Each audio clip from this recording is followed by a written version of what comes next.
Atëherë, kam një komunikim shumë important, shumë të rëndësishëm për t'i shakave.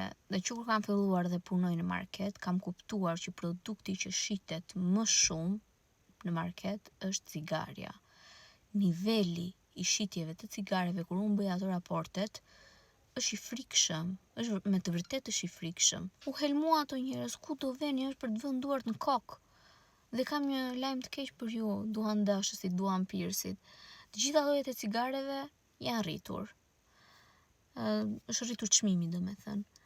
Dhe rastisa aty kur kasierja po shiste dhe ishte një zotëri që bleu cigare dhe i tha që shiko se është rritur cigarja me kaq lek, me x lek. Edhe i tha është rritur, na emri se s'ka problem. Dhe aty po mendoja dhe fillova të diskutoja me atë kasierën, pasi iku klienti, i thash që imagjino të rritet në një makaron apo në një ushqim tjetër si bëjnë këta. Do thoshin direkt që pse na ke rritur, pse keni rritur, filluat me të rritur, nga këto muhabete. Nësa kur rritet cigarja, reagojnë ndryshe, thonë që se s'ka problem.